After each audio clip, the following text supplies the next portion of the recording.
नमस्कार, मेरा नाम है गौरव और आप देख रहे हैं TV24 नेटवर्क। बात करेंगे नेपाल क्रिकेट की, बात करेंगे नेपाल की और नेपाल की खामियों की वर्ल्ड कप से पहले।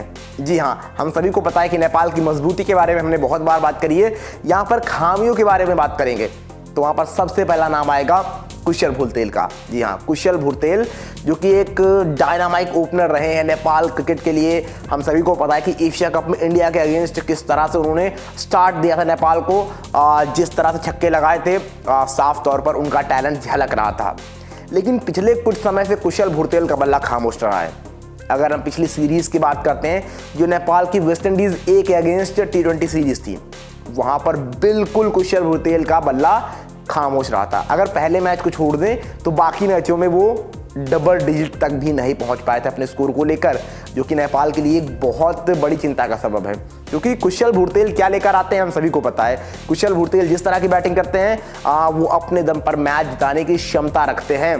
तो उनका ना चलना नेपाल के लिए बहुत बड़ा झटका है वर्ल्ड कप के ठीक पहले। लेकिन एक प्लस पॉइंट है नेपाल के लिए यहाँ पर भी, वो गेंदबाजी अच्छी कर रहे हैं, पर नेपाल को उनकी बल्लेबाजी की ज़रूरत ज़्यादा है, ये आपको मानना पड़ेगा। गेंदबाजी फिर भी उनके पास है, दीपेंद्र ऐली भी बॉल डाल देते हैं, खुद कप्तान रोहित पौडल भी बॉल डाल देते हैं। लेकिन कुशल भुरतेल को जब आप देखेंगे तो वो एज अ बैट्समैन आप देखोगे कि वो किस तरह का इम्पैक्ट लाते हैं और किस तरह से कर रखा है पास्ट में।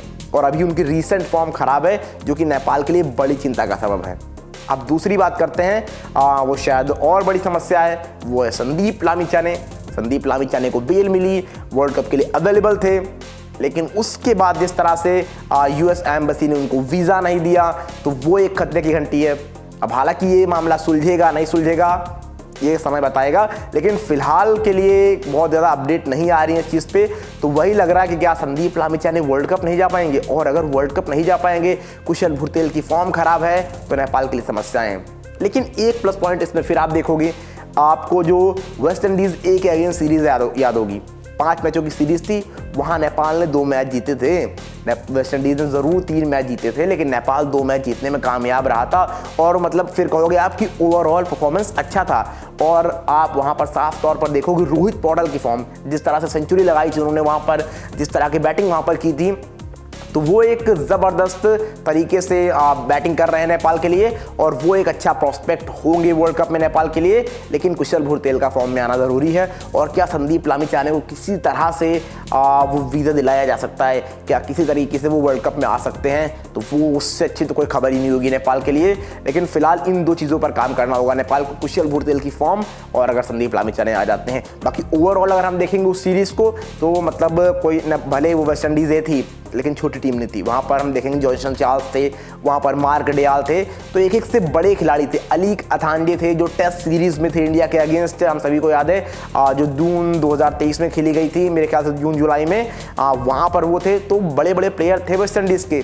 फिर उस टीम को 2 मैच हराना वाकई में एक दिखाता है कि इस टीम में किस तरह की काबिलियत है। तो वहाँ पर नेपाल इस प्लस पॉइंट को लेकर जाएगी वर्ल्ड कप में। लेकिन अगर कुशल भुरतेल का फॉर्म आ जाता, लामिछाने आ जाते हैं, तो इससे अच्छी बात कुछ नहीं होगी नेपाल के लिए।